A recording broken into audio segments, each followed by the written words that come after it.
guess it all started a few years ago. I was a regular on a different site. I'd go there to troll mostly.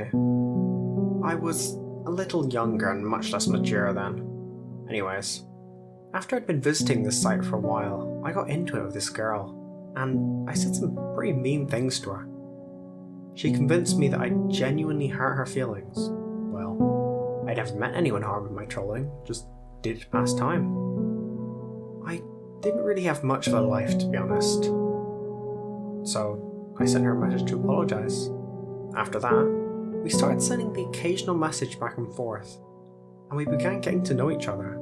Soon it was a message or two every day, and then not long after, we began chatting on a daily basis.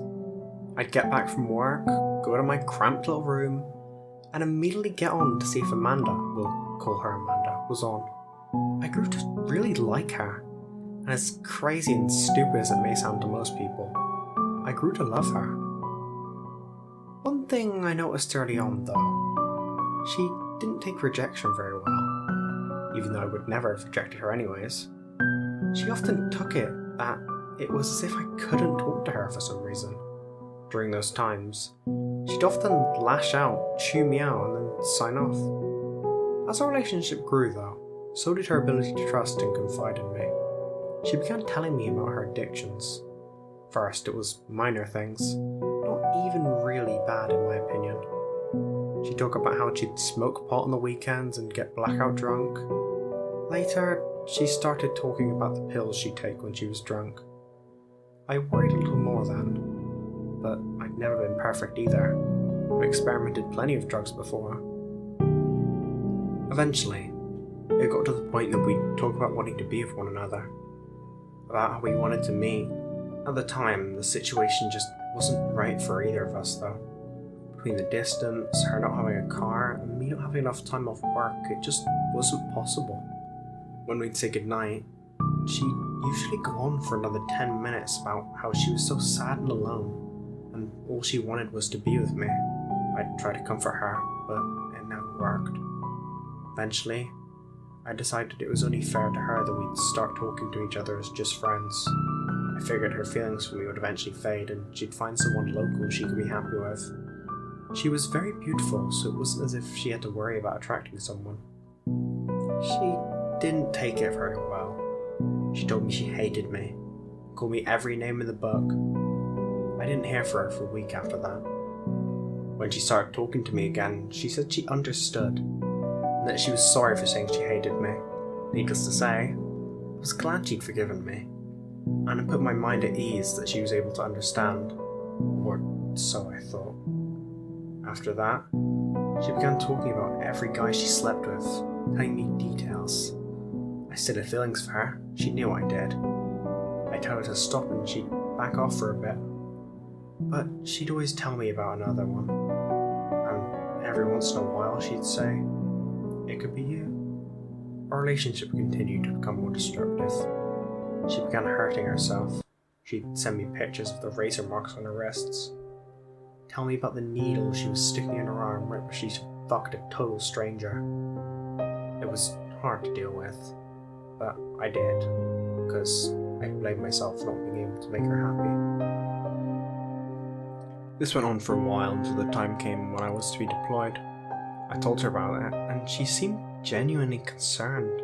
We told each other that we'd keep in touch, and for a while before I left, it was like it used to be. Then the day came, and I went away. Though I had an opportunity to get online, it wasn't often. Our communication became less and less frequent, until finally, I just stopped hearing from her altogether. A year went by. I'd think about her every once in a while, but not too often. When I'd gone back, I started frequenting the forums on that site again. I found out that Amanda had deleted her account and basically told everyone they'd never hear from her again. Eventually, everyone forgot about her, even me. Then, about 3 months ago, I got a private message from an unfamiliar screen name. She claimed to like some of my writing I'd posted on my profile. I thought that was strange because no one ever reads people's books there, and I never really thought my writing was any good. The way this person talked, I knew exactly who it was. So I called her on it. She confessed that it was her, Amanda. We sent a few messages back and forth. She was very different. She told me that after we'd stopped talking, she'd given up. I'd been her only happiness aside from drugs, and the only way she knew how to feel something without self-mutilation was to love me. She told me she'd only messaged me because she wanted to let me know she intended to take her own life. She didn't know anyone who'd care, and she at least hoped I'd care. I did. I tried to talk her out of it. Amanda told me if I really didn't want her to go through with it, I'd let her call me. She just wanted to hear my voice. So, I gave her my number. Moments later, I received a phone call from a blocked number. I knew it was her. I answered. "Hello? Amanda?" She replied, "Yes, it's me. No one has ever listened to me, but you did. You cared. You're the only one who ever has. But then you abandoned me, and I had no one. I just wanted to call you because I wanted you to know it's too late now. I wanted you to hear me say it, not just read it. You're going to listen now, and then you're going to truly learn how it felt for me, being invisible to everyone, not existing." Then all I heard was her sobbing. I tried to comfort her. I tried telling her I cared. She wouldn't listen. Then I heard a strange sound. A very low-pitched humming sound. It was a disturbing sound. It began to drown out her sobbing. And then her sobbing could no longer be heard at all. I don't know if it was too loud or if she just stopped. I listened to this strange, almost alien noise. Even as it sent a chill down my spine, I couldn't stop. And then the phone call ended. I tried messaging her several times a day. I never got a reply. A week went by and then it started. I received a phone call from a blocked number. I'd answer and it was always the same thing every time. That noise, that awful, twisted sound. It would go on for about a minute, and then the call would end. I could never manage to hang up for some reason. I assumed it was her and she was just messing with me, a ridiculous effort to get attention. Even believing that though, the noise still bothered me. Some nights after hearing that noise, I even began sleeping with the lights on. Silly, I know. After about a month of this, I received an anonymous email, just a bunch of random numbers. Usually, I wouldn't have even noticed such an email. There was no subject, no body, only an attachment. I scanned it for viruses, nothing. It was just a video. I clicked to open, and shortly after, the video began playing on my screen. At first, it was kind of dark and a bit blurry. I couldn't really make out much. I could tell there was a person though. The person began to light some candles, and as the room began to fill with an eerie light, the camera began to focus. I knew. It was her. She was sitting alone in a room with a phone in her hand. She picked up the phone and put it to her lips. "Yes, it's me. No one has ever listened. It was from the night we'd spoken." I continued watching, not remembering how the call had ended. Then she began to cry, and I heard that awful noise. My hair stood on end, and my hand began to tremble. What I saw next, if I could be rid of any memory, it would be those next few minutes. There are no words to describe it. The thing that made that noise.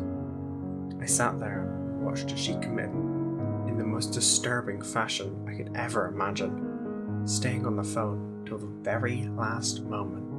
Then the screen became static and the video ended.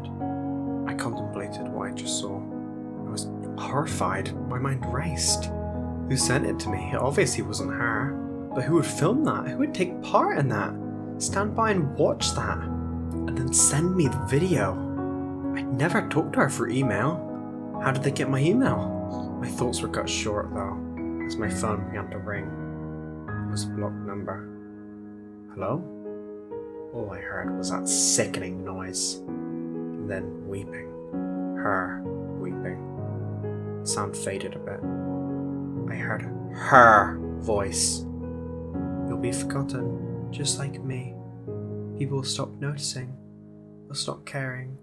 Soon, all you'll have is me. You'll be mine again, forever. Then the noise picked up again for a few moments. The call ended. I know what I saw. She wasn't alive. She didn't have the money or the skills necessary to produce a video that real looking, unless it was real. She probably recorded that phone call before the video, I thought. Some sick bastard was responsible for all this. The calls, the anonymous email. I just wanted it to stop. But the phone calls didn't stop. Always the same. Except now I could hear her crying. And always she ended it by saying, You'll be mine forever. Only I'll be able to see you. I began watching the video every day. The numbers in the email weren't random either. I'd realised it was a date. The date of that first phone call. It was about a month ago. I began to notice that people didn't seem to really pay much attention to me at work. They'd acknowledge me if I said something pertaining to the job, but then they'd always go right on with their business. It was as though all personal conversation had started coming to an end. Then, about a week ago, they stopped calling my name at formations. It was as if people were outright ignoring me, often looking right past me. If I said hello, even to a stranger, I wouldn't get a response. As I type this, I've never felt so alone. I just wanted someone to know. None of you have really seemed to notice me either. But maybe one of you will read this. Maybe someone will care.